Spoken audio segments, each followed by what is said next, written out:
رسول خدا صلی الله علیه و سلم در 2 حدیث آیید بخشیده شدن گناهان گذشته روایت کردند که هر 2 حدیث هم وابستگی دارد به ماه شریف رمضان و در صحیح بخاری این حدیث ها تحت رقم 35 و 36 آمدند و هر دو این حدیث از ابو هریره رضی الله عنه روایت شدند. از ابو هریره رضی الله عنه روایت است که پیامبر خدا صلی الله علیه و سلم فرمودند کسی که شب‌های رمضان را فقط به اساس ایمان و طلب ثواب از خداوند قیام نماید گناهان گذشته‌اش آمرزیده می شوند. یعنی که پیامبر خدا صلی الله علیه و سلم گفتند که هر شخصی که ماه شریف رمضان شب‌های آن ماه را فقط نیت کند و برای ایمان و طلب ثواب از خداوند قیام نماید، یعنی که آن شبها تنها به خاطر ایمان و طلب ثواب از خداوند عبادت کند، در آن شبها خداوند گناهان گذشته‌اش را بیامرزد، یعنی که میبخشد. و در حدیث دیگر از ابو هریره رضی الله عنه روایت است که گفت پیامبر خدا صلی الله علیه و سلم فرمودند کسی که ماه رمضان را به اساس ایمان و طلب ثواب از خداوند متعال روزه بگیرد گناهان گذشته‌اش بخشیده می شوند. یعنی که اینجا پیامبر خدا صلی الله علیه و سلم گفتند که هر یک شخص وقتی که ماه شریف رمضان فرا می رسد در این ماه تنها به اساس ایمان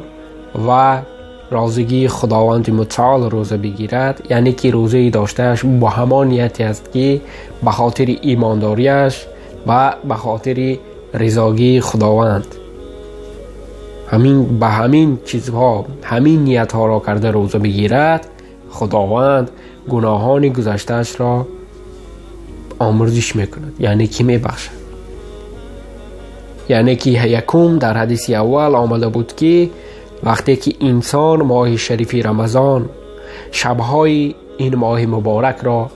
با عبادت تنها با نیتی در اساس ایمان و نیتی طلب ثواب از خداوند و در دوم وقتی که روزه میگیرد در این ماه مبارک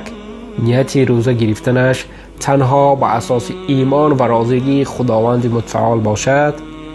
خداوند گناهان گذشته او را میبخشد.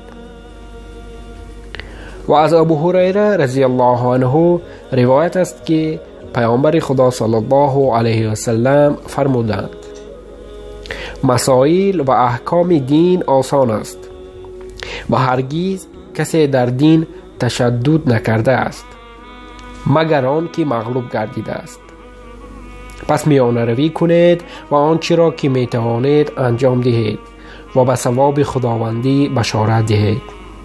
در عبادت صبحگاهی و عبادت هنگام ظهر و عبادت آخر شب بکوشید. دوستان عزیز، حتما به شبکه ما با نام برادر مسلم در یوتیوب آبونه شوید. شما میتوانید که با پخش نمودن تکمچه پدپیست در زیر همین ویدیو با شبکه ما آبونه شوید تا از نوارهای آینده بیخبر نمانید و همچنین میتوانید زنگولچه را پخش نمایید تا اینکه هنگام به ثبت شدن نواری نوبتی زود به شما خبر فرستاده شود که